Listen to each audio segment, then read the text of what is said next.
Ce n'est pas pour te déambuler seulement.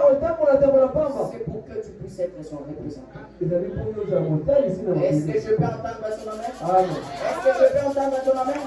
Tout cela était dans le processus de Dieu. Dieu connaissait déjà Marie. Mais Dieu te connaissait aussi. Parce que tu n'es pas différent de Marie. Le vrai qu'elle a été la mère de Jésus. Mais tu n'es pas différent d'elle. Car elle est une créature de Dieu. Mais toi aussi tu es une créature de Dieu. C'est pourquoi crois que si Marie priait et que Dieu exauçait sa prière, Dieu aussi doit exaucer ta prière. Parce qu'elle n'est pas plus que toi. Est-ce que je peux entendre ton amen? Donne-moi la main du frère respecté.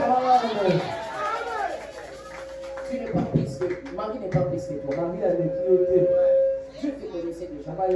C'est pourquoi ne te sous-estime pas. Beaucoup de gens se sous-estiment. Ils pensent toujours que Dieu exauce la prière des hommes de Dieu. Mais Dieu n'exauce pas leur prière. Non, ce matin, je suis venu stimuler ta foi pour te réveiller, de comprendre que Dieu exauce ta prière. À la maison, vers 3h, l'enfant tombe malade. Il n'y a pas moyen qu'un serviteur de Dieu vienne à la maison. Qu'est-ce que tu vas faire? Tu vas commencer à pleurer? Qu'est-ce que tu vas commencer à faire? Te lamenter?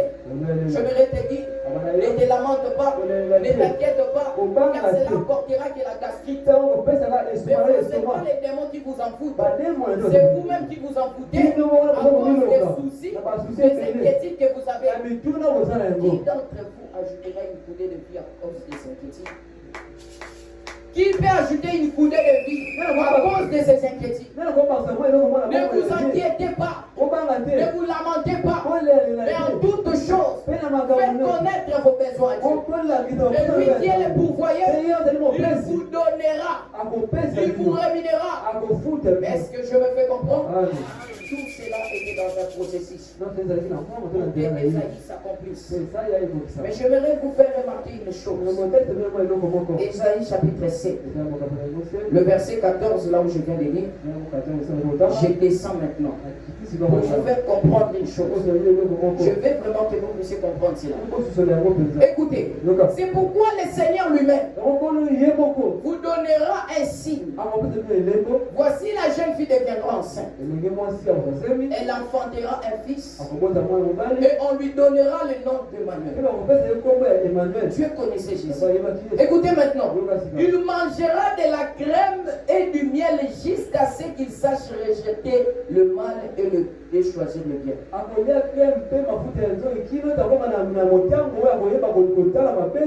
Je réjoue la bande. Il mangera de la crème et du miel. Ici on parle de cet enfant-là. Jusqu'à ce qu'il sache rejeter le mal et choisir le bien. Est-ce qu'il y a quelqu'un qui commence à comprendre maintenant?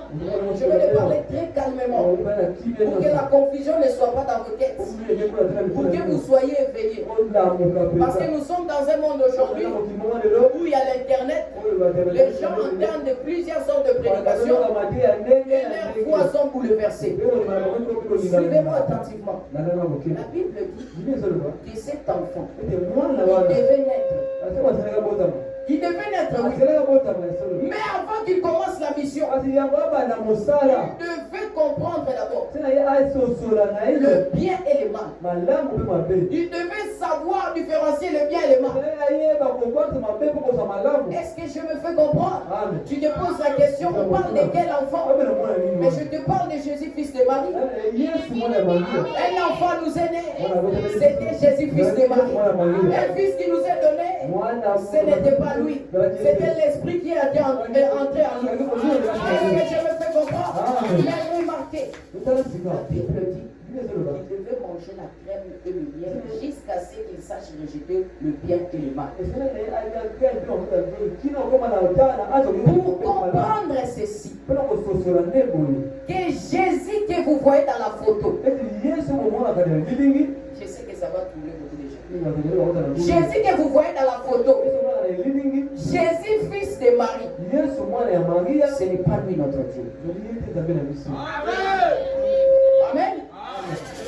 Peut-être pour le nouveau, ça sera un achoppement. Mais je vais même positionner cela pour que vous sachiez qui vous priez. Parce que beaucoup sont dans l'idolâtrie sans les savoir. Tu adores un fils de Marie, tu es idolâtre. Tu n'es pas différent d'un homme qui adore Prana. Donne-moi ton meilleur amen. Tu adores un fils de Marie, tu n'es pas différent d'un homme qui se prosterne devant le statut. Car le Dieu que nous adorons, le Dieu qui a créé l'homme, le Dieu qui a créé les cieux et la terre, ne peut pas voir une mère. Le Dieu qui a créé les cieux et la terre, ne peut pas voir un père. Le Dieu qui a créé les cieux et la terre, ne peut pas être tiré les oreilles par le Dieu qui a créé les cieux et la terre, il connaît les biens, il connaît les mal, il n'est pas un bébé. Donne-moi ton amen. Il n'est pas un bébé. C'est pourquoi si tu adores fils de Marie, détourne-toi ce matin. Parce que tu adores un bébé. Et ce n'est pas celui qui exauce ta prière. Celui qui exauce ta prière, c'est ton créateur. Ton Dieu tout-puissant. Le prince de paix. Le prince de paix. Dieu tout-puissant. Le Père éternel. C'est lui qui exauce ta prière. C'est lui qui a appelé en Seigneur. Qui fait que tu sois en vie, c'est lui qui t'est béni. Est-ce que je peux entendre ton amen? C'est la vérité. C'est la vérité. Si tu ne le savais pas, tu dois le savoir. C'est la vérité. Beaucoup de gens ne le savent pas. On adore Jésus. Je pars à l'église adorer Jésus. Mais ils ne connaissent pas les Jésus en question. C'est pourquoi beaucoup de gens ne sont pas sauvés. Parce qu'ils ne connaissent pas qui est Jésus. Ils partent à l'église à l'Oyenge. Parce que maman dit pardon à l'église. Et il part à l'église. Parce que maman dit pardon à l'église. Il part à l'église. Mais dommage. Il vient à l'église. Il manipule son téléphone pendant qu'on prêche. Et comment tu vas comprendre ce qu'on te prêche? Toi, tu es au culte. Tu manipules ton téléphone. Tu es sur TikTok. Tu es sur Instagram. Pendant que la parole est prêchée. C'est pourquoi vous entrez et vous ressortez comme des poupées. Une poupée. Même si on te voulait l'embellir, il n'aura pas mal. Même ici au quartier Moutou, il n'aura pas mal. Et beaucoup de gens, des chrétiens qui viennent à l'église sont des poupées. Ils ne sont pas touchés par la parole. C'est pourquoi vous